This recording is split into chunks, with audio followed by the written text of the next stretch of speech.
अगर आप social media पर एक्टिव रहते हैं तो आपने कई बार एंटरप्रेन्योरशिप वर्ड सुना होगा या कहीं पर पढ़ा होगा। तो एंटरप्रेन्योरशिप होता क्या है, कैसे बनते हैं एंटरप्रेन्योर, जानते हैं इस वीडियो में।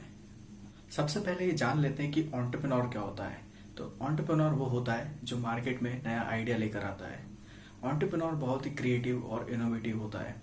वो उस आइडिया पर बिजनेस करता है और मार्केट में रेवोल्यूशन लेकर आता है। एंटरप्रेन्योर उस गैप को फील करता है जो मार्केट में होती है। जैसे कि पहले अगर आपको इलेक्ट्रिसिटी बिल भरना होता था तो आपको अपने एरिया के इलेक्ट्रिसिटी बोर्ड ऑफिस पर जाकर लंबी लाइन में लगकर बिल भरना पड़ता था। लेकिन जब से पेटीएम आया है आप कुछ सेकंड्स में ही सिर्फ घर पर बैठकर बिल पे कर सकते हैं। या आपको मोबाइल के रिचार्ज करने के लिए किसी पास की शॉप पर जाना पड़ता था, वो भी आप इजीली पेटीएम से पे कर सकते हैं। तो ये एक गैप थी मार्केट में जिसे पेटीएम ने दूर किया है।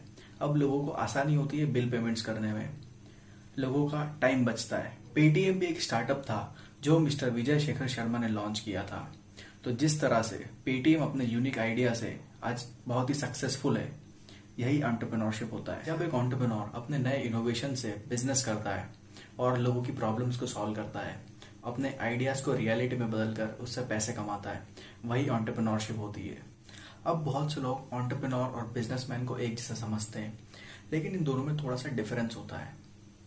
मतलब बिजनेस तो दोनों ही करते हैं, लेकिन इन दोनों का बिजनेस करने का तरीका इन दोनों को एक दूसरे से अलग बनाता है।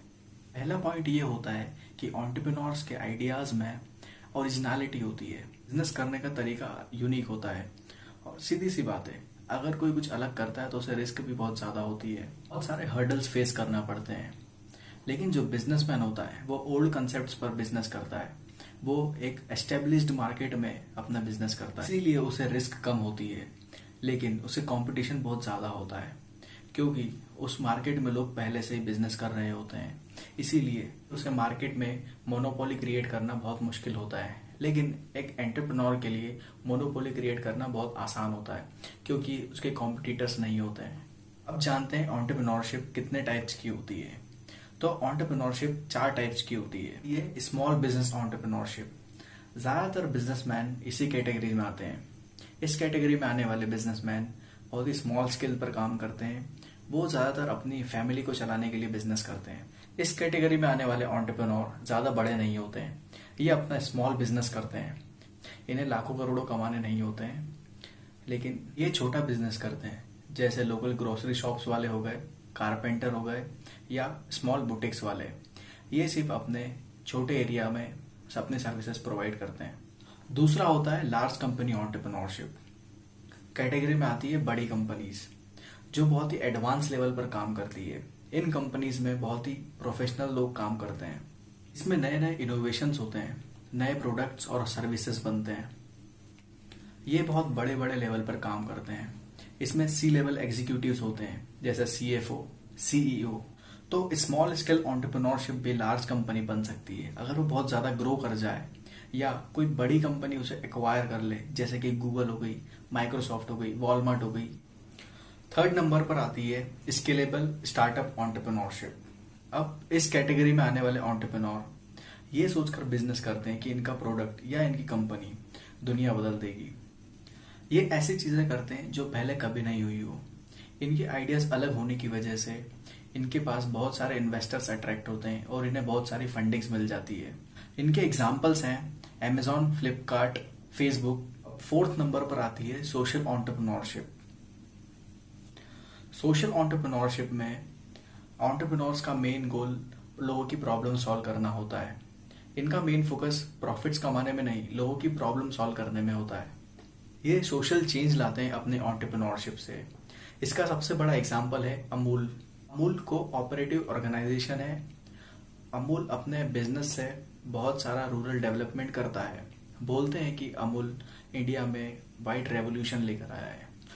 अमूल मिल्क का लार्जेस्ट प्रोड्यूसर है इंडिया में और पूरे वर्ल्ड में। अब जान लेते हैं कि एंटरप्रेन्योर के कैरेक्टरिस्टिक्स क्या होते हैं। तो पहला होता है एबिलिटी टू टेक रिस्क। जब एक एंटरप्रेन्योर कुछ नया स्टार्ट करता है तो उसके फेलियर होने के चांसेस बहुत ज्यादा होते हैं, तो उसमें रिस्क टेकिंग एबिलिटी होना चाहिए। दूसरा होता है इनोवेशन। एंटरप्रेन्योर को इनोवेटिव होना बहुत ज़रूरी है, वो नए आइडियाज़ जनरेट कर सके, ये एबिलिटी उसमें होना चाहिए। तीसरा होता है लीडरशिप क्वालिटी। एक एंटरप्रेन्योर में लीडरशिप क्वालिटीज भर भर के होना चाहिए, नहीं तो उसके फेलियर होने के चांसेस बहुत ज़्यादा हो जाते हैं। फ्लेक्सिबिलिटी, एक एंटरप्रेन्योर को अपने बिजनेस में फ्लेक्सिबल होना चाहिए। अगर वो फ्लेक्सिबल रहेगा तो बहुत जल्दी चेंजेस को अडाप्ट कर सकता है, लेकिन अगर वो कुछ ज़्यादा ही फ्लेक्सिबल हुआ तो वो अपने गोल से भटक जाएगा। तो इसीलिए इसमें बैलेंस होना बहुत ज़रूरी है। अब कुछ इंपॉर्टेंस भी होते हैं एंटरप्रेन्योरशिप के। तो पहला होता है इकोनॉमिक ग्रोथ। एंटरप्रेन्योरशिप एक बहुत इंपॉर्टेंट रोल प्ले करती है अपनी कंट्री की इकोनॉमी को ग्रो करने के लिए। जब एक एंटरप्रेन्योर बिजनेस करता है वो अपनी इकोनॉमी को भी साथ में ग्रो करता है। दूसरा है जॉब अपॉर्चुनिटीज क्रिएट करना। जब एक बिजनेस एस्टेब्लिश होता है तो जाहिर सी बात है उसे एम्प्लॉयज लगते हैं। तो एंटरप्रेन्योरशिप से बहुत से लोगों को जॉब्स मिलती है और ये बहुत इंपॉर्टेंट होता है किसी भी कंट्री की ग्रोथ के लिए। तीसरा है रेवोल्यूशन। तो जो एंटरप्रेन्योर्स होते हैं वो नए आइडियाज़ लेकर आते हैं, वो अपने रेवोल्यूशनरी आइडियाज़ से वर्ल्ड में चेंज लेकर आते हैं। जब से मोबाइल फोन्स की इनोवेशन हुई है तब से वर्ल्ड में बहुत सारे चेंजेस हुए हैं, ये बात आप सब लोग जानते ही हैं। तो यही होती है एंटरप्रेन्योरशिप। Thank you.